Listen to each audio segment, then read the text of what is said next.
Bonjour Thierry. Bonjour Daniel. Quels sont les 5 devis en amour? Alors les 5 devises en amour. Les 5 devises en amour, ce sont les 5 monnaies d'échange universelles en amour. Gary Chapman, je vais utiliser sa typologie, puis je donnerai après des éléments de cette tradition du donner-recevoir. Gary Chapman a appelé ça les 5 langages de l'amour. Je vais d'abord donc vous donner les 5 langages de l'amour. Ensuite, je vais vous expliquer un peu la tradition de ce donner-recevoir, qui vient notamment du docteur Eric Berne, avec les signes de reconnaissance et les transactions entre les humains. Et ensuite, je vais vous donner, en troisième point, pour vous présenter tout ça, je vais vous donner les conditions pour que ça marche, en fait, les échanges en amour, les 5 langages de l'amour. Donc d'abord, les 5 langages de l'amour, ils sont très simples.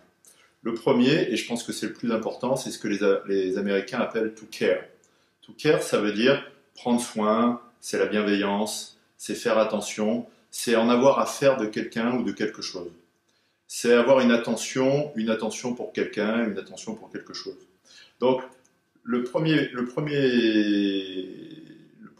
signe d'amour, ou le premier geste d'amour, ou le premier langage de l'amour, c'est le soutien, c'est la protection, c'est la bienveillance, c'est l'entraide, c'est faire attention aux autres dans les moments difficiles, c'est la loyauté dans les moments où ça va pas, c'est la présence quand la personne est en difficulté. Ça, c'est la première chose. Je pense que les Français, par rapport à ça, devraient vraiment comprendre le mot to care. Ce que ça veut dire, parce que c'est vraiment to take care, to care about something, ça a vraiment du sens.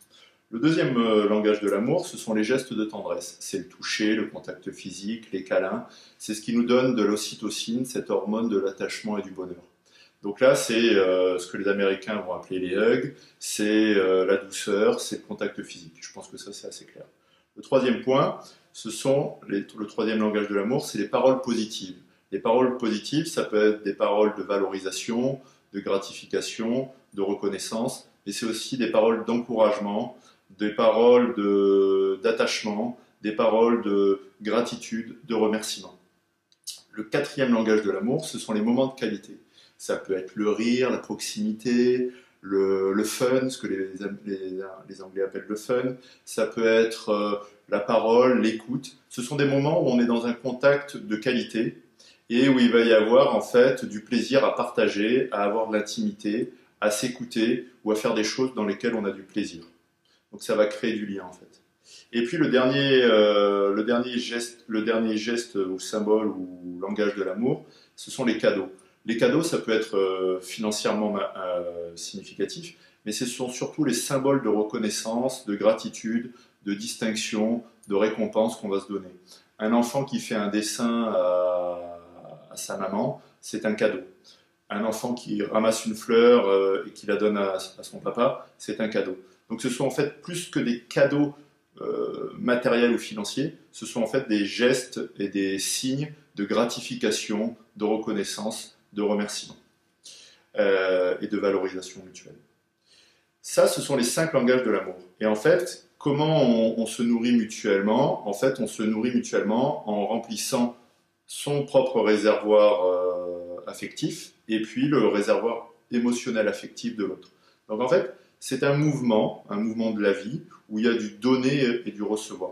Cette tradition du donner-recevoir, en fait, elle vient ce qu'on appelle le mouvement humaniste, avec dans les années 1930 des gens comme Abraham Maslow, qui en fait faisaient attention aux besoins humains.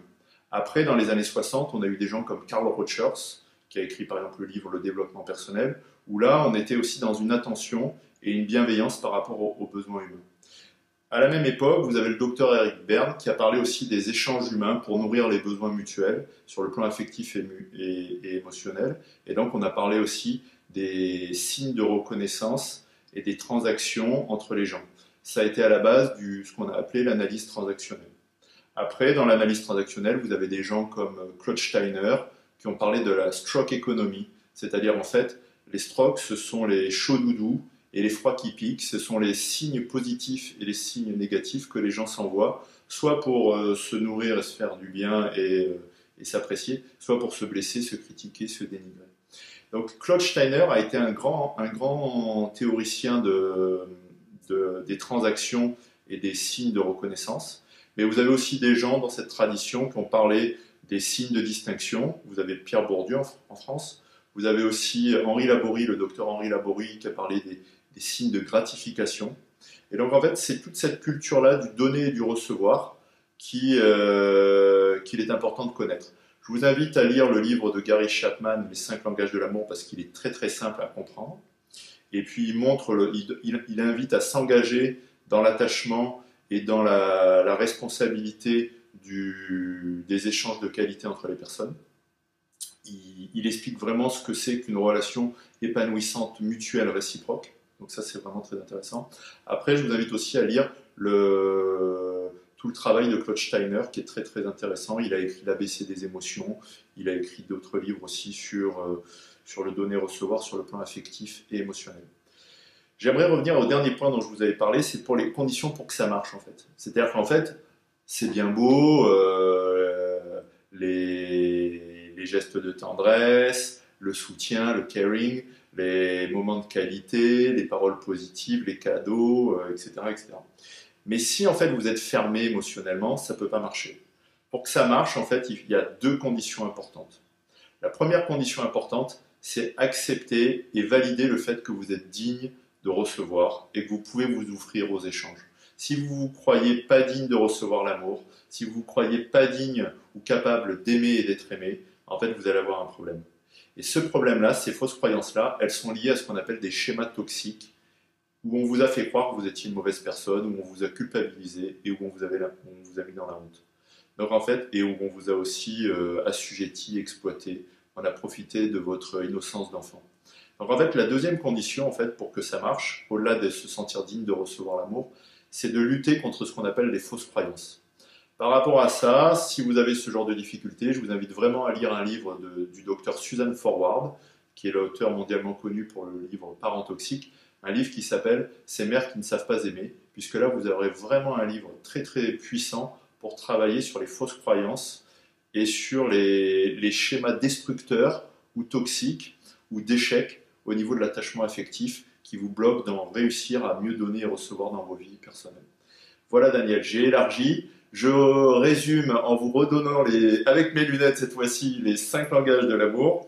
Premièrement, le soutien, l'aide, la bienveillance, la solidarité. Deuxièmement, les gestes de tendresse. Troisièmement, les paroles positives. Quatrièmement, les moments de qualité. Cinquièmement, les cadeaux.